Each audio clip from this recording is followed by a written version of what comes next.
Dear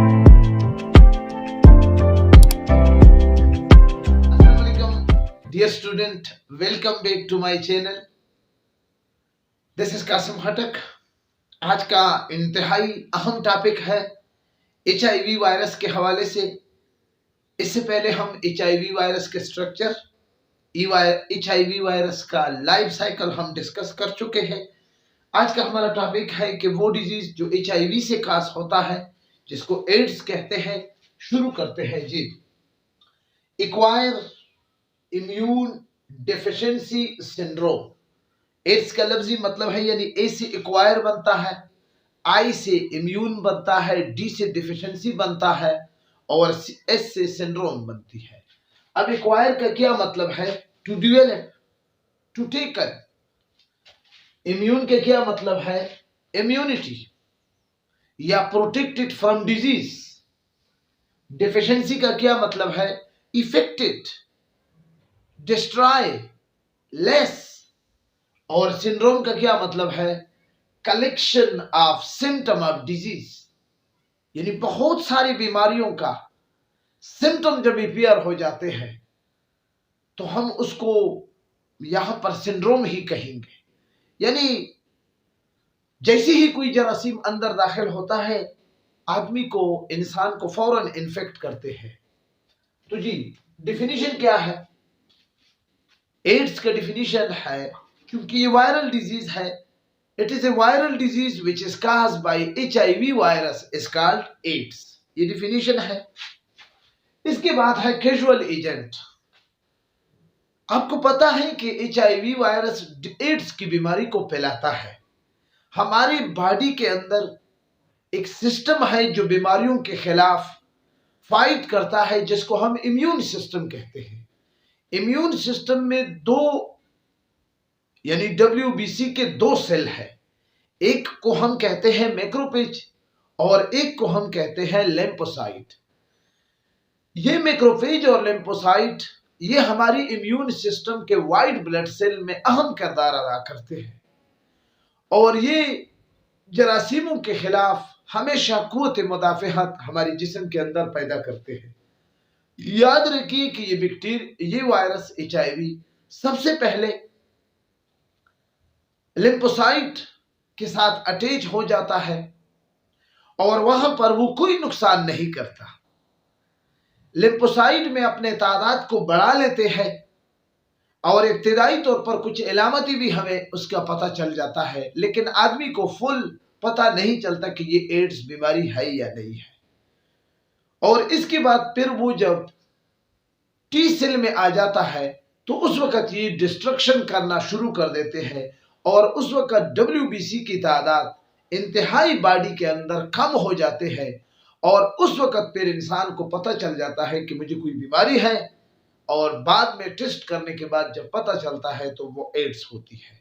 तो इस सूरत में चूंकि इब्तिदाई तौर पर HIV वायरस का पता नहीं चलता, आदमी अक्सर उसको आम बीमारी समझ करके इग्नोर कर देते हैं और बाद में वो बहुत बड़े नुकसान का सबब बन जाते हैं. तो इसलिए ये खतरनाक बीमारी है. तो जी इलामती क्या है? इसकी इलामतों को मैंने 3 स्टेजेस में आपके लिए तकसीम किया है. एक प्राइमरी इन्फेक्शन है, यानी इब्तिदाई तौर पर जब HIV वायरस आपके बॉडी के अंदर आ जाता है तो क्या हो जाता है? एक तो फेवर है, यानी बुखार आपको हो जाता है और आप कहेंगे कि ये तो नॉर्मल बुखार है. इसके बाद है स्वोलन लाइम नोड. आपको पता है लिम्फेटिक सिस्टम पे मैं एक वीडियो भी बनाऊंगा, लेकिन आपको पता है कि ये लाइम नोड ऐसे नोड हैं जो WBC को बनाते हैं. जब HIV वायरस जिस्म के अंदर आ जाता है तो उस वक्त ये इसके खिलाफ एक्शन कर लेते हैं और वो पड़ जाते हैं इस एक्शन में. इसलिए मैंने लफ्ज लिखा है स्वोलन लाइम नोड, यानी बॉडी के अंदर जितनी भी ये छोटे छोटे दानानुमा लाइम नोड होंगे जो कि अक्सर गोरन एरिया में होंगे, ठीक है ना, तो वहां पर ये लाइम नोड क्या कर लेते हैं? ये पड़ जाते हैं, स्वेल अप हो जाते हैं. और इसके बाद नाइट स्वीट, रात के वक्त आपको पसीने का आना, ये प्राइमरी इलामात में है. इसके बाद जब ये वायरस जरा ताकत पकड़ लेता है तो फिर ये बुखार वही बुखार होगा, लेकिन यहां पर अब जरा ज्यादा होगा. स्वोलन लाइम नोड, ये दो इलामतें तो रहेंगे। कपिंग, ये यहां पर आपको मुस्तकिल एक खांसी कपिंग शुरू हो जाएगी, प्रिसिस्टेंट कपिंग आपको शुरू हो जाएगी। और इसके बाद डायरिया, आपको दस्त भी आपको शुरू हो जाएंगे, ठीक है ना। और मेमोरी लॉस, यानी आपका यादाश्त कम हो जाएंगे और आपसे चीजों को आप भूल जाना शुरू कर देंगे, आपके मेमोरी में यादाश्त आपका कमजोर होगा। और डिप्रेशन, आप टेंशन में होंगे, ठीक है ना, एक डिप्रेशन की सूरत होगी, एक तनाव की सूरत में आपका नर्वस सिस्टम होगा कि ये काम करे या वो काम करे, किसी चीज में, न खाने में, न पीने में, न दोस्तों के साथ, किसी चीज में आपको मजा नहीं देगा और आप लोग कहेंगे कि यार ये तो डिप्रेशन का शिकार है। इसके बाद फाइनल स्टेज में क्या होगा, इन दो स्टेज, इस स्टेज को हम कहते हैं ARC, एड्स रिलेटेड कॉम्प्लेक्स, यानी अब एड्स जरा बढ़ रहा है। तीसरा स्टेज है फाइनल स्टेज में क्या होगा, वेट लॉस होगा, बहुत ज्यादा वेट कम होगा, वीकनेस होगी, बहुत ज्यादा कमजोरी होगी, अपॉर्चुनिस्टिक इन्फेक्शन होगी, यानी जैसे ही किसी जरासीम को मौका मिलता है वो आपके बॉडी के अंदर जाकर जरासीम आपको बीमार कर देगा। मलेरिया, फेवर, कपिंग, जितनी भी बीमारियां हैं, आसानी के साथ जरासीम, चूंकि इम्यून सिस्टम तो इस वक्त खत्म हो चुका है ऑलमोस्ट, तो आसानी से हर एक जरासीम जाकर वहां से फायदा हासिल करते हैं। इसलिए ये लफज सिंड्रोम जो लिखा है, इसका ये मतलब है कि एक सिम्टम इसका नहीं है, बल्कि बहुत सारी बीमारियां, हर एक जरासीम आसानी के साथ आपके जिस्म को इन्फेक्ट कर सकते हैं, तो इसका ये मतलब है। तो ये सारे क्या है, अलामतें हैं। इसके बाद ट्रांसमिशन, अब ये कैसे एक ऑर्गेनिज्म से दूसरे ऑर्गेनिज्म में कैसे फैलता है, याद रखिए कि इसकी ट्रांसमिशन का एक मेन सोर्स क्या है, थ्रू सेक्सुअल कांटेक्ट। यानी अगर आपका कोई सेक्स पार्टनर हो तो ये सेक्सुअल कांटेक्ट ये बेस्ट सोर्स है इसका ट्रांसमिशन का। इसके अलावा बॉडी फ्लूइड में अगर आप एक्सचेंज करेंगे बॉडी फ्लूइड को, ये बॉडी फ्लूइड ब्लड की सूरत में हो, ये बॉडी फ्लूइड सलाइवा की सूरत में हो, लाब की सूरत में, ये बॉडी फ्लूइड सेमन यानी स्पर्म के अंदर जो पानी हो, ठीक है ना, इसके हो, या विजाइना या किसी फीमेल की विजाइना में जो फ्लूइड हो, ये पानी, इन चारों शक्ल में जो फ्लूइड है, अगर ये ट्रांसमिशन हो गया एक ऑर्गेनिज्म से दूसरे तो आपको एड्स लग सकती है। इसके अलावा बाय शेयरिंग नीडल, सरेंज, राजर, यानी इंस्ट्रूमेंट के जरिए भी आप किसी के राजर को इस्तेमाल करते हैं, जिसको हम पूकी कहते हैं, पुकाई, और ये ब्लेड, ठीक है ना, और इसके अलावा नीडल, ठीक है ना, या सरेंज, ये इन सारी चीजों से भी ये ट्रांसमिशन हो सकती है। वो बच्चा जिसको baby born to HIV carrier mother, वो माँ जिसको HIV है, इसका बच्चा इसके दूध पीने से भी HIV का मरीज बन सकता है।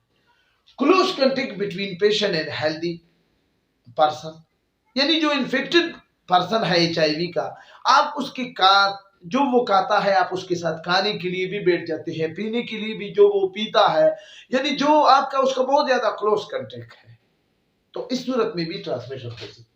हेल्थ केयर वर्कर यानी जो नर्सेस होते हैं अस्पतालों में, अक्सर एड्स की बीमारियों के इलाज के लिए जो उसके खदमतगार होते हैं नर्स, उसको भी ये बीमारी इन्फेक्टेड पर्सन से ट्रांसमिट हो सकती है। तो ये इसका ट्रांसमिशन है। अब ट्रीटमेंट, इसका कोई खास ट्रीटमेंट नहीं है। आपको मैं पहले भी बता चुका हूं कि वो वायरसेस या वो एंटीजन जो अपने शेप को बार बार चेंज करते हैं, तो उसके लिए हम स्पेसिफिक कोई वैक्सीन, कोई ड्रग्स, कोई इनहिबिटर, कोई केमिकल सब्सटेंस नहीं बना सकते, क्योंकि वो हर स्टेज में एक नए शेप में होंगे। तो उसका इलाज इसलिए नामुमकिन है। अगर आपसे किसी ने पूछा कि ये इसकी ट्रीटमेंट क्यों नहीं हो सकती, तो आपका जवाब सिंपल जवाब होना चाहिए कि इसकी ट्रीटमेंट इसलिए मुमकिन नहीं है कि ये हर जगह अपने शेप को चेंज करते रहते हैं कॉन्स्टेंटली, ठीक है ना। इसलिए हम इसके खिलाफ कोई वैक्सीन, कोई ड्रग्स, कोई इनहिबिटर नहीं बना सकते। तब हम कुछ चीजें मैंने आपके सामने लिखे हैं। वैक्सीन है, ड्रग्स है, एंटीवायरल मेडिकेशन है, एक्टिव एंटीवायरल थेरेपी है, न्यूक्लिक एसिड इनहिबिटर है जिसको शॉर्टकट एजेड कहा जाता है, प्रोटीज इनहिबिटर है, ये वो सारी चीजें हैं, ठीक है ना। जो डॉक्टर वगैरह इसकी बीमारी को खत्म नहीं कर सकते, लेकिन इसको जरा इसकी स्पीड को हम रोका जा सकता है। प्रिवेंशन, प्रिवेंशन में सबसे पहली बात यह है कि जो हमें इस्लाम ने तालीमात दी है कि वला तक़रबु ज़िना इन्नहु कान फ़ाहिशतन व साअ सबीला, अब जिना के करीब भी नहीं जाए।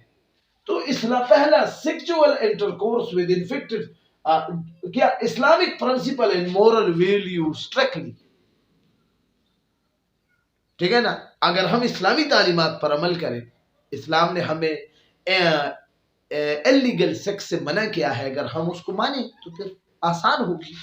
इसके अलावा वो इन्फेक्टेड पर्सन, ख्वाह वो मेल हो ख्वाह या फीमेल हो, जिसके साथ आप सेक्सुअल इंटरकोर्स करना चाहते हैं और वो इन्फेक्टेड है, तो आप उनसे उसको क्या सेक्सुअल इंटरकोर्स उसके साथ शुड बी अवॉइडेड, उसको अवॉइड करें।